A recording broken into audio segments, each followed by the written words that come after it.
ഏവർക്കും ഹിത മീഡിയയിലേക്ക് സ്വാഗതം. എൻ്റെ നെഞ്ചിലേക്ക് നിറയൊഴിക്കൂ, അതെനിക്കു കാണണം. ബ്രിട്ടീഷ് പട്ടാളത്തെ വിറപ്പിച്ച ധീരദേശാഭിമാനി വാരിയംകുന്നത്ത് കുഞ്ഞഹമ്മദ് ഹാജിയെക്കുറിച്ച് അറിയേണ്ട 10 കാര്യങ്ങൾ. വധശിക്ഷ നടപ്പാക്കുന്ന സമയത്ത് ബ്രിട്ടീഷ് കമാൻഡർ കേണൽ ഹംഫ്രിയോട് വാരിയംകുന്നത്ത് കുഞ്ഞഹമ്മദ് ഹാജി ഇങ്ങനെ പറഞ്ഞു: നിങ്ങൾ കണ്ണുകെട്ടി പിറകിൽ നിന്നും വെടിവെച്ചാണല്ലേ കൊല്ലാറെ? എന്നാൽ എൻ്റെ കണ്ണുകൾ കെട്ടാതെ ചങ്ങലകൾ ഒഴിവാക്കി മുന്നിൽ നിന്ന് വെടിവെക്കണം. എൻ്റെ ജീവിതം നശിപ്പിക്കുന്ന വെടിയുണ്ടകൾ വന്നു പതിക്കേണ്ടത് നെഞ്ചിലായിരിക്കണം. അതെനിക്കു കാണണം. ഈ മണ്ണിൽ മുഖം ചേർത്ത് മരിക്കണം. ആ അന്ത്യാഭിലാഷം അംഗീകരിക്കപ്പെട്ടു. യുദ്ധനിയമങ്ങൾക്കു വിരുദ്ധമായി മുന്നിൽ നിന്ന് വെടിയുതിർത്ത് ബ്രിട്ടീഷുകാർ ആ ധീരദേശാഭിമാനിയെ വെടിവെച്ചു കൊന്നു. ഹാജിയുടേതടക്കം എല്ലാ മയ്യിത്തുകളും വിറകും മണ്ണെണ്ണയും ഒഴിച്ചു കത്തിച്ചു കളഞ്ഞു. കൂട്ടത്തിൽ ഹാജിയുടെ ഗവൺമെന്റിന്റെ മുഴുവൻ രേഖകളും തീയിട്ട് നശിപ്പിച്ചു. വാരിയംകുന്നന്റെ ഓർമ്മകൾ ഇനിയൊരിക്കലും തിരിച്ചു വരരുതേ എന്നായിരുന്നു ബ്രിട്ടീഷുകാരുടെ ആഗ്രഹം. എന്നാൽ നൂറ്റാണ്ടുകൾക്കിപ്പുറവും ഒരു അഗ്നിക്കും വിഴുങ്ങാനാവാത്ത ഓർമ്മയായി വാരിയംകുന്നൻ ജ്വലിച്ചു നിൽക്കുന്നു. ബ്രിട്ടീഷുകാർക്കെതിരെയുള്ള പോരാട്ടത്തിന്റെ വലിയ തീപ്പന്തമായി. ബ്രിട്ടീഷുകാർക്കെതിരെയുള്ള പോരാട്ടത്തിൽ നിർഭയം മുന്നിൽ നിന്ന വാരിയംകുന്നത്ത് കുഞ്ഞഹമ്മദ് ഹാജിയെക്കുറിച്ച് അറിയേണ്ട 10 കാര്യങ്ങൾ. 1.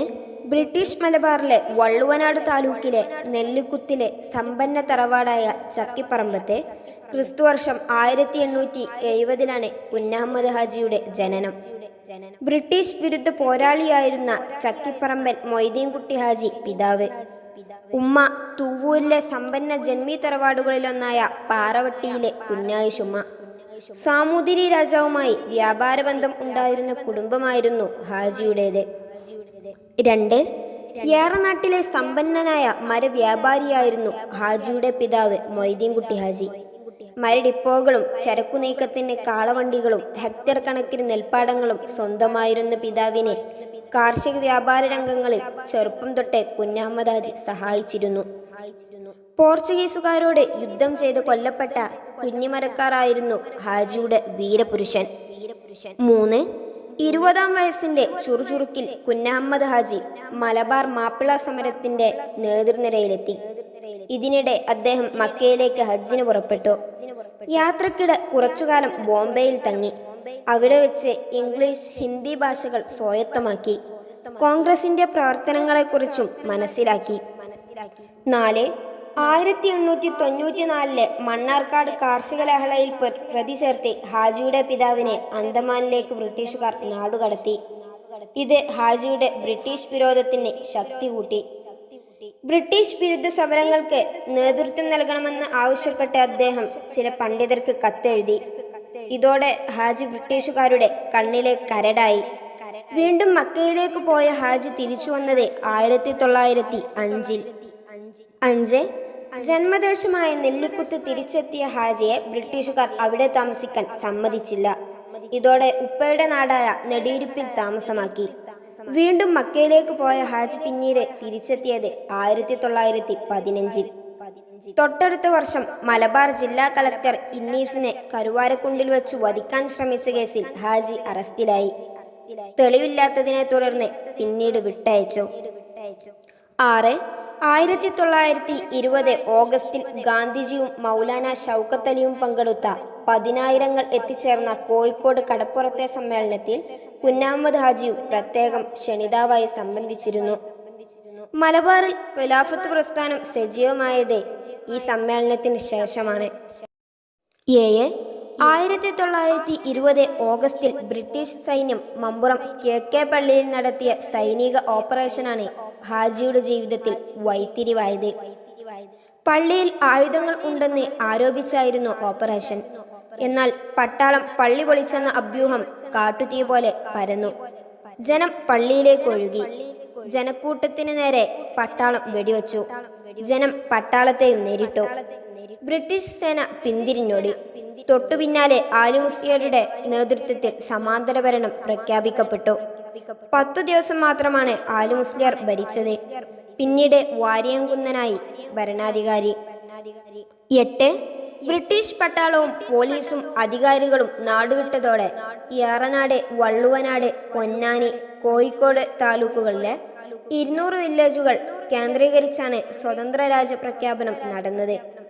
മലയാള രാജ്യം എന്നായിരുന്നു രാജ്യത്തിന്റെ പേര്. രാജ്യത്തെ 4 മേഖലകളാക്കി തിരിച്ചു. ചെമ്പ്രശ്ശേരി തങ്ങൾ, ആലി മുസ്ലിയാർ, സീരിക്കോയ തങ്ങൾ എന്നിവരായിരുന്നു പ്രവിശ്യ ഭരണാധികാരികൾ. രാജ്യത്ത് സമാന്തര സർക്കാർ, കോടതികൾ, നികുതി കേന്ദ്രങ്ങൾ, ഭക്ഷ്യസൂക്ഷിപ്പ് കേന്ദ്രങ്ങൾ, സൈന്യം, പോലീസ് എന്നിവയെല്ലാം ഉണ്ടായിരുന്നു. പാസ്പോർട്ടും ഉണ്ടായിരുന്നു രാജ്യത്തെ. അക്കാലത്ത് ലഹളബാധിത പ്രദേശങ്ങളിലെ ഹിന്ദുക്കളും മുസ്ലിങ്ങളും കുഞ്ഞഹമ്മദ് ഹാജിയുടെ പാസ്പോർട്ടോടുകൂടി മാത്രമേ സഞ്ചരിച്ചിരുന്നുള്ളൂ. 9. ഒറ്റുകാരെ ഒരു തരത്തിലും വെച്ചു പൊറുപ്പിച്ചില്ല കുഞ്ഞഹമ്മദ് ഹാജി. ബ്രിട്ടീഷ് അനുകൂലിയായ ഖാൻ ബഹാദൂർ ചേക്കുട്ടി സാഹിബിനെ കൊന്ന് തലയറുത്ത് പ്രദർശിപ്പിച്ച് മഞ്ചേരിയിൽ കുഞ്ഞഹമ്മദ് ഹാജി നടത്തിയ പ്രഖ്യാപനം ഇങ്ങനെ: ഏറെ നാട്ടുകാരെ, നമ്മൾ കഷ്ടപ്പെട്ടിരിക്കുന്നു. അന്യരുടെ ചൊൽപ്പടിക്ക് നിൽക്കുന്നവരായി തീർന്നിരിക്കുന്നു. ബ്രിട്ടീഷ് ഗവൺമെന്റാണ് അതിനു കാരണം. അതിനെ നമുക്ക് ഒടുക്കണം. എല്ലാ കഷ്ടപ്പാടുകളും നീക്കണം. ആയുധമെടുത്ത് പോരാടേണ്ട സ്ഥിതിയിലെത്തിയിരിക്കുന്നു. ആനക്കയത്തെ പോലീസ്, ബ്രിട്ടന്റെ ഏറനാട്ടിലെ പ്രതിനിധി ചേക്കുട്ടിയുടെ തലയാണിത്. ബ്രിട്ടീഷുകാരോട് കളിക്കണ്ട, ജന്മിമാരോട് കളിക്കണ്ട എന്നും മറ്റും പറഞ്ഞ് ഇവർ നമ്മളെ ഭീഷണിപ്പെടുത്തി. നമുക്കെതിരായി പ്രവർത്തിക്കുമെന്ന് ശപഥം ചെയ്തു. അതിനാണിത് അനുഭവിച്ചത്. നിങ്ങൾ എന്തു പറയുന്നു എന്ന് എനിക്കറിയണം. ഞാൻ ചെയ്തത് തെറ്റാണെങ്കിൽ എന്നെ ഇവിടെയിട്ട് കൊല്ലണം. ഇല്ല, നിങ്ങൾ ചെയ്തത് ശരിയാണ്, ജനക്കൂട്ടം ആർത്തു വിളിച്ചു. ഞാൻ ഇന്നലെ ഒരു വിവരമറിഞ്ഞു. ഇത് ഹിന്ദുക്കളും മുസൽമാന്മാരും തമ്മിലുള്ള യുദ്ധമാണെന്ന് പുറം രാജ്യങ്ങളിൽ പറഞ്ഞു പരത്തുന്നുണ്ടത്രേ.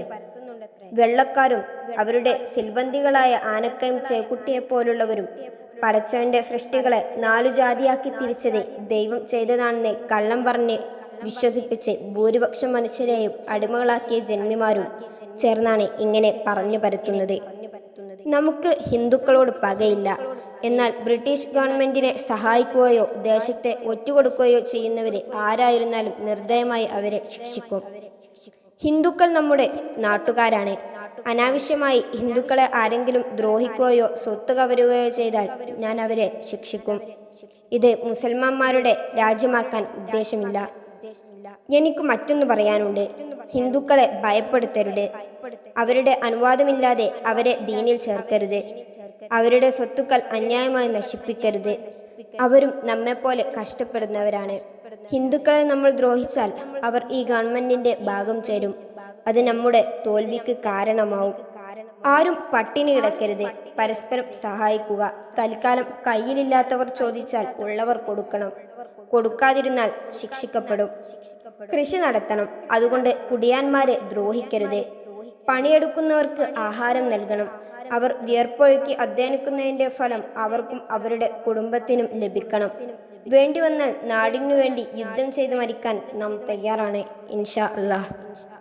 10. ഹാജിയെയും സംഘത്തെയും ഒതുക്കാൻ ബ്രിട്ടീഷ് ഭരണകൂടം ഇന്ത്യയിലുണ്ടായിരുന്ന 1/3 സൈന്യത്തെയും മലബാറിലേക്ക് നിയോഗിച്ചു. ഒറ്റുകാരെ ഉണ്ടാക്കാനായി രഹസ്യസേനയും സജീവമായി. ഹാജിയുടെ സുഹൃത്തായിരുന്ന രാമനാഥ അയ്യർ വൈ അസർ നമസ്കാരത്തിനുള്ള തയ്യാറെടുപ്പിനിടെ സ്പെഷ്യൽ കമാൻഡോകൾ ഹാജിയെയും സംഘത്തെയും കീഴ്പ്പെടുത്തുകയായിരുന്നു. 1922 ജനുവരി 5 ചണ്ടവാദ്യം മുഴക്കി ആരവങ്ങളോടെ ബ്രിട്ടീഷ് സൈന്യം ഹാജിയെ പൊതുപ്രദർശനം നടത്തി മഞ്ചേരിയിലേക്ക് കൊണ്ടുപോയി. 1922 ജനുവരി 13 മലപ്പുറം തൂക്കിടി കല്ലേരിയിൽ വെച്ച് ഹാജിയെയും 2 പോരാളികളെയും മാർഷൽ കോടതി വിചാരണ ചെയ്യുകയും 3 പേരെയും വെടിവെച്ച് കൊല്ലാൻ വിധിക്കുകയും ചെയ്തു. വിധി കേട്ട് ഹാജി പറഞ്ഞു: എന്റെ നാടിനു വേണ്ടി രക്തസാക്ഷിയാവാൻ അവസരം തന്നതിനെ 2 റക്അത്ത് നിസ്കരിച്ചു ദൈവത്തോട് നന്ദി പ്രകാശിപ്പിക്കാനുള്ള ഒഴിവ് തരണം. ബ്രിട്ടീഷുകാർ അത് അനുവദിച്ചു. ജനുവരി 20 മലപ്പുറം കോട്ടക്കുന്നിൽ ഹാജിയുടെയും 2 സഹായികളുടെയും വധശിക്ഷ നടപ്പാക്കി. അന്ത്യാഭിലാഷം അംഗീകരിച്ചു. കണ്ണുകെട്ടാതെ നെഞ്ചിലേക്ക് വെടിയുതിർത്താണ് ഹാജിയെ വധിച്ചത്. കടപ്പാട് ഖുർആനും ശാസ്ത്രവും വാട്സാപ്പ് ഗ്രൂപ്പ്.